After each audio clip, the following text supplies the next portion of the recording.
जय श्री कृष्णा मित्रों, कैसे हैं आप लोग। उम्मीद करती हूँ आप लोग अच्छे होंगे और निरंतर अपने जीवन में आगे बढ़ रहे होंगे। तो दोस्तों, आज हम आपके लिए लेकर आ गए हैं बहुत ही अच्छी कहानी। इस कहानी से आपको ज़रूर कुछ ना कुछ सीखने को मिलेगा। ये कहानी है एक डायन की। उसने कैसे अपना शिकार किया और एक एक करके 3 चोरों को मार डाला। तो दोस्तों, एक समय की बात है, 3 चोर एक घने जंगल से जा रहे थे। उस दिन उन्होंने कहीं चोरी नहीं की थी, क्योंकि वो चोरी करने में असफल रहे थे। वो जहाँ जहाँ जाते वहाँ तैनाती इतनी होती कि वो डर के मारे चोरी ही नहीं कर पाते। और उस दिन वो बहुत निराश थे और घर भी नहीं गए, क्योंकि घर जाते तो पत्नियाँ उनसे झगड़ा करती। इसी चक्कर में वो जंगल की तरफ निकल पड़े कि चलते हैं, थोड़ा मन बहलाएंगे, फिर घर की तरफ चलेंगे। और रात जाते जाते आधी रात हो गई और जंगल भी घना था। बीच जंगल में पहुँचे तो उन्हें एक साधु महात्मा मिले। उन्होंने महाराज को प्रणाम किया और कहा, महाराज, इसके आगे का रास्ता किधर से जाता? आपने किसी को इस रास्ते से जाते हुए देखा है? तो महाराज जी ने कहा, देखो बच्चा, तुम दाईं ओर से जाना, बाईं ओर से मत जाना। बाईं ओर से मैंने एक डायन को जाते देखा है, वो तुम्हें मार डालेगी, इसलिए तुम जाना मत जो है। उन्होंने हाँ में सर हिलाया और चल पड़े। फिर वो जब दाईं ओर जा रहे थे, उनके मन में, एक के मन में विचार आया कि महाराज जी ने बाईं ओर डायन का क्यों किया? आज के समय में डायन कहाँ होती है, ज़रूर वो झूठ बोल रहे हैं। वैसे भी वो बुढ़े हो गए हैं, उनके दिमाग का क्या भरोसा। वैसे भी हम तीनों साथ हैं तो हमारा कोई क्या बिगाड़ देगा। उसने कहा, साथियों, हम कब से डरने लगे, हमने कितनी बड़ी बड़ी चोरियां की हैं। चलो हम बाई तरफ से चलते हैं, देखते हैं कौन सी डायन है। वो गए तो उन्हें कुछ दूर पे एक चमक दिखाई दे रही थी। उस चमक की तरफ वो बढ़ चले। जैसे जैसे उस चमक की तरफ बढ़े, एक घास का बड़ा सा झाड़ी था, उसी में से ऊपर चमक आ रही थी।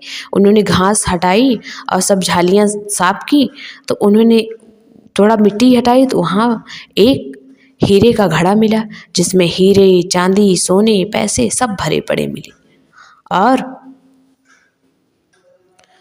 और वो उसे पाकर बहुत खुश हुए। कोई हाथ में हीरे उठाता तो कोई मोतियों की माला देखता, कोई पैसे गिनता। उनकी खुशी का तो ठिकाना ही नहीं रहा। उन्होंने कहा, देखा, उस जिसने कहा था बाईं तरफ चलो, उसने कहा, देखा कैसे उस बुढ़े साधु ने हमें बेवकूफ़ बनाया। वो इस धन को लेकर चंपत हो जाता, इसीलिए उसने कहा उस तरफ मत जाना, दाईं तरफ से जाना। तीनों कहकर हंस रहे थे, लेकिन हम भी तो चालाक हैं, आखिर हमने कितनी चोरियाँ की हैं। तीनों कह के हंस रहे थे। फिर उन्होंने कहा, हम तीनों इस धन को आधा आधा बांट लेंगे और शहर में हम सबसे अमीर हो जाएंगे। तो उनमें से एक सबको भूख भी लगी थी। तो उनमें से एक ने मतलब एक को कहा गया कि जाओ तुम कुछ खाने का बंदोबस्त करो और इधर हम तब तक बांटते हैं, तुम्हारा हिस्सा भी लगा रहे हैं, अपना दोनों को लगा ही रहेंगे। उसने कहा ठीक है। वो खाने के लिए निकल गया। फिर वो एक दुकान के पास पहुंचा, सड़क की तरफ, और वहाँ से कुछ खाने का सामान लिया। फिर उसके मन में एक को विचार आया कि आज तक जितनी चोरियाँ हुई हैं, इन दोनों ने मुझसे ज़्यादा ही आमदनी ली है और मुझे हमेशा थोड़ा दिया है, जिससे मेरी बीवी मुझसे झगड़ा करती थी। इन दोनों की बीवियाँ भी कुछ बन ठन के चलती हैं और मैं ऐसे ही चुप रहता हूँ। आज मैं इनसे बदला लेकर रहूँगा। उसने दुकान वाले से कहा, भैया जहर दे दो। दुकान वाले का तो पैसे से मतलब उसने दे दिया और उसने खाने में जहर मिला दिया और खुशी खुशी चल पड़ा कि ये दोनों खाकर मर जाएंगे। मैं कह दूँगा मेरे पेट में दर्द हो रहा है, मैं नहीं खाऊँगा और मैं सारा सोना लेकर अपने घर चले जाऊंगा और मैं सबसे अमीर हो जाऊंगा। जीवन भर मुझे काम नहीं करने पड़ेगा, मेरी पत्नी भी नहीं करेगी, नौकर चाकर लगा लेंगे और शहर में हम सबसे अमीर हो जाएंगे, किसी को कुछ पता भी नहीं चलेगा। उन दोनों की बीवियां सोचेंगे चोरी करते हुए मारे गए हैं कहीं, उन्हीं जंगल में ही उन्हें दफन कर दूंगा। तो इसी तरीके से वो ये सोच के मुस्कुराता हुआ चला जा रहा था। इधर दोनों के मन में क्या आपको विचार आया कि क्यों ना वो जो खाना लेने गया है उसे मार देते हैं, इस धन पर हम दोनों आधा आधा बांट लेते हैं। उन्होंने कहा, हम ऐसा ही करेंगे, क्योंकि इसमें 3 हिस्सा लगाने जैसा है क्या। वैसे भी वो कमज़ोर है, उसके पास दिमाग ही कितना है। हम आज तक जितनी मेहनत की हमने की है। वो तो साथ रहता था, मित्र था, तो इसीलिए उसको भी फ़ायदा करा दिया करते थे। ये दोनों यहाँ ये प्लान करके बैठ गए। जैसे ही वो खाना लेकर आया, एक पीछे छिपा था, उसने उसका गला पकड़कर दोनों ने मिलकर उसे मार दिया।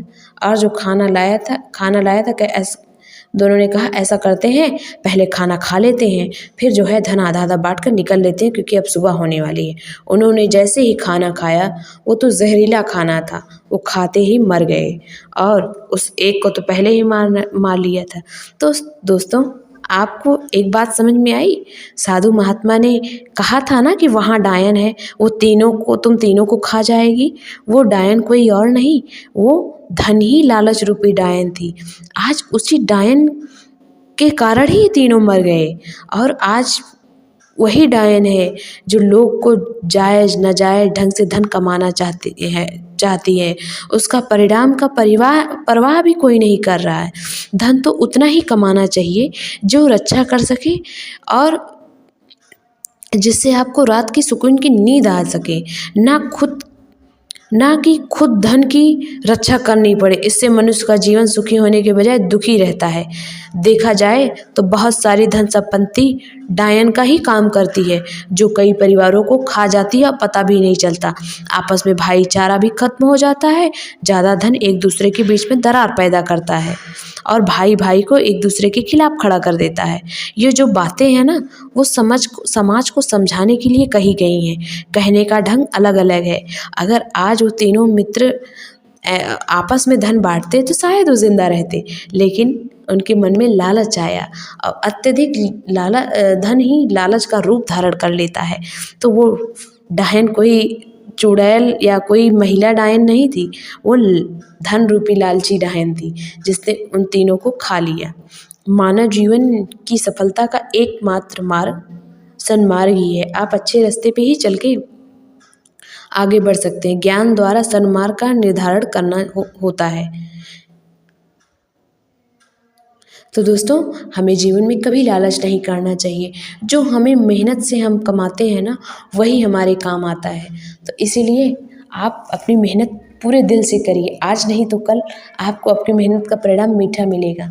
ये एकाएक आया धन या चोरी किया धन या किसी का हड़प कर धन, उससे आप ज़्यादा दिन खुश नहीं रह सकते हैं। ये 4 दिन की चांदनी फिर अंधेरी रात वाली बात हो जाती है। तो दोस्तों, ये कहानी आपको कैसी लगी ज़रूर बताइएगा। मिलते हैं आपको एक नई कहानी के साथ। तब तक अपने परिवार का ध्यान रखिए। जय माता दी, जय श्री कृष्ण, सीताराम, राधे राधे।